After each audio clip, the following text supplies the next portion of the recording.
അത് ഒട്ടും തൃപ്തികരമല്ല. ഇപ്പോ കോൺഗ്രസിന്റെ തന്നെ നേതൃനിരയിൽ നിന്ന് വ്യത്യസ്ത അഭിപ്രായം വന്നു കഴിഞ്ഞല്ലോ.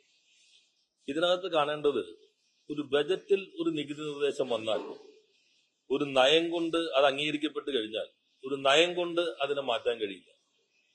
അടുത്ത കാലത്ത് കോടതികളുടെ വിധികൾ തന്നെയുണ്ട്. ഭരണഘടനാ അനുസൃതമായി നികുതി നിർദ്ദേശത്തിനകത്ത് വരുന്ന മാറ്റങ്ങൾ, പ്രത്യേകിച്ചും എക്സ്ചക്കറുമായി ബന്ധപ്പെട്ടുള്ളതെല്ലാം നിയമസഭയുടെ അനുമതി അല്ലാതെ ഒരു കാര്യവും മാറ്റം വരുത്താൻ പാടില്ല.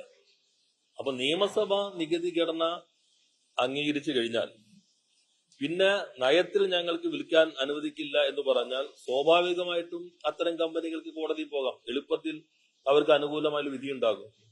ഇപ്പോ പറഞ്ഞിരിക്കുന്നത് ബജറ്റ് പാസ്സാക്കിയിട്ടില്ല, പാസ്സാക്കുമ്പോൾ അത് ചെയ്യാമെന്നുള്ളതാണ്. അപ്പൊ ഇത്രയും ശക്തമായിട്ടുള്ള എതിരഭിപ്രായം എല്ലാ മേഖലയിൽ നിന്ന് വന്നിട്ടും പിൻവലിക്കാൻ തയ്യാറാകുന്നില്ല എന്ന് പറയുമ്പോൾ എത്രമാത്രം ആ കമ്പനികൾക്ക് വിധേയമായിരിക്കുന്നു മുഖ്യമന്ത്രി എന്നതിന്റെ തെളിവാണ്.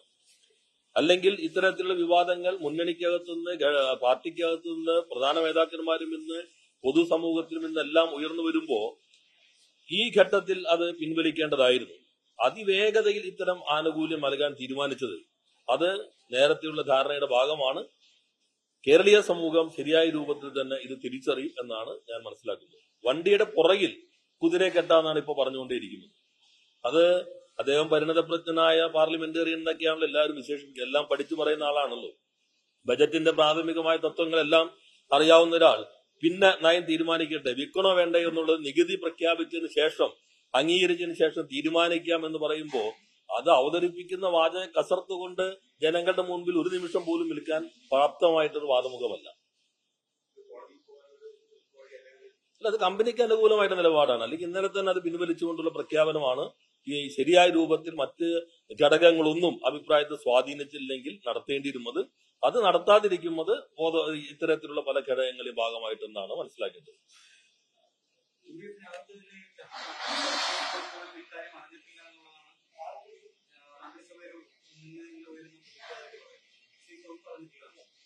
അതെ, ഇത് മന്ത്രിസഭ കൂട്ടുത്തരവാദിത്വം ഇല്ലാതെയാണ് തുടക്കം മുതൽ പ്രവർത്തിക്കുന്നത്. ദേവസ്വത്തിന്റെ പ്ലീഡറെ നിയമിക്കുന്ന കാര്യം ദേവസ്വം മന്ത്രി അറിഞ്ഞിട്ടില്ല എന്ന് അദ്ദേഹം പറയുകയുണ്ടായി.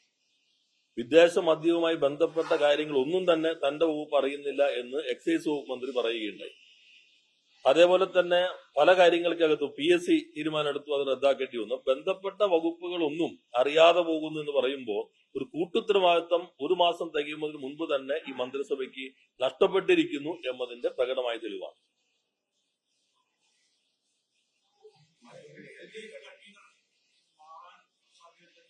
അത് നിങ്ങൾ ഓരോരുത്തരും ഓരോ ഭാവനയിൽ വരുന്നതല്ലേ. ഇന്നിപ്പോ ഈ ഗവൺമെന്റിന്റെ നിലപാടുകൾ വല്ലാതെ ജനങ്ങൾക്കിടയിൽ ഒരു ഡിസ്കണ്ടന്റ് ഉണ്ടാക്കുമ്പോൾ ചില മേഖലയിൽ നിന്ന് ബോധപൂർവ്വം പ്രചാരവേലയുണ്ട്. അതിന് പ്രധാന ആള് മുഖ്യമന്ത്രി തന്നെയാണ് നേതൃത്വം നൽകുന്നത്.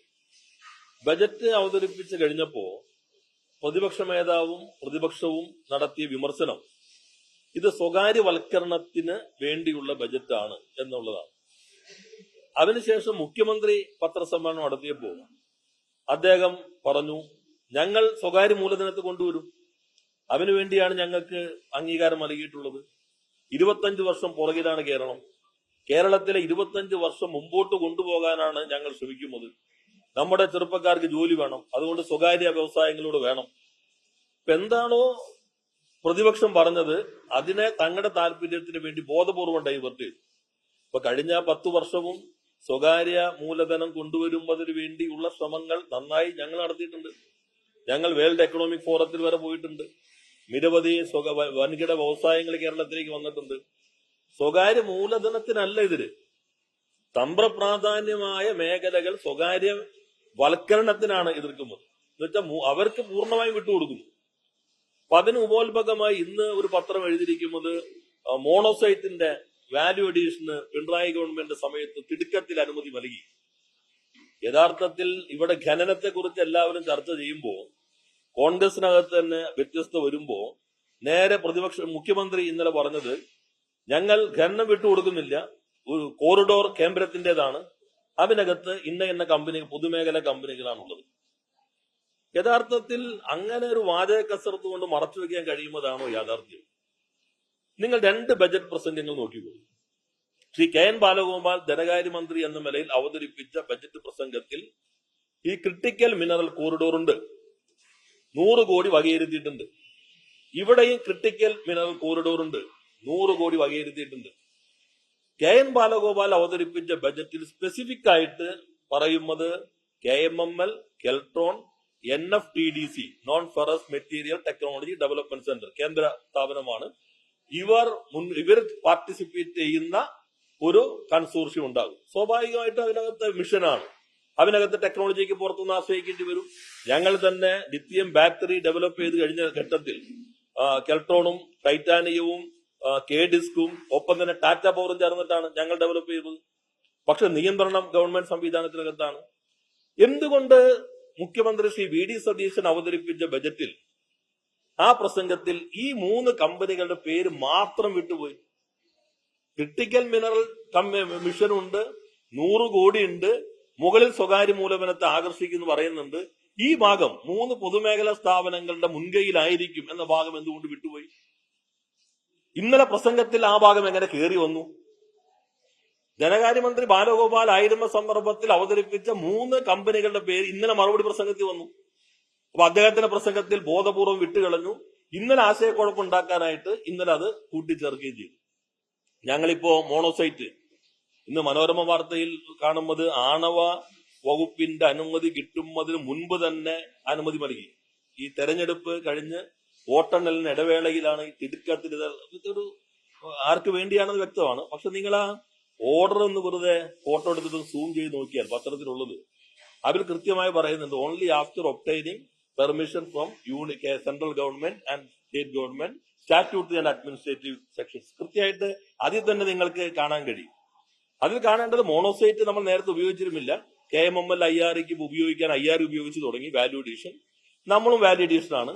അതിനകത്ത് ഈ മിഷനിൽ പെടുന്ന NFTDC, non ferrous material technology development centre, അവരുടെ ടെക്നോളജി സപ്പോർട്ടോടു കൂടിയുള്ള സ്ഥാപനമാണ് ഗ്ലോബൽ ടെൻഡറിൽ പങ്കെടുത്തിട്ട് അതിന്റെ അംഗീകാരം നേടിയിട്ടുള്ളത്. അത് മന്ത്രി എന്ന നിലയിൽ മന്ത്രിസഭയുടെ മുൻപിലേക്ക് വന്നിട്ടുള്ളതല്ല. എന്നാൽ അത് ഉപയോഗിക്കണമെന്ന് തന്നെയാണ് ഈ മിഷന്റെ കാഴ്ചപ്പാട്.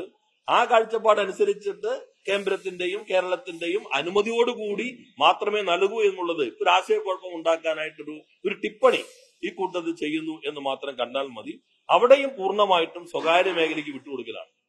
ഇപ്പൊ ടൈറ്റാനിയം ഡയോക്സൈഡിൽ നിന്ന് ടൈറ്റാനിയത്തിലേക്കുള്ള മാറ്റം ചിലപ്പോൾ ടെക്നോളജി പാർട്ണറിന് വേണ്ടി വരും. ഇപ്പൊ നമ്മൾ ISR ആണ് ഉപയോഗിക്കുന്നത്. അതുപോലെ തന്നെ ക്രിട്ടിക്കൽ മിനറൽ ആവശ്യമായിട്ട് വരും.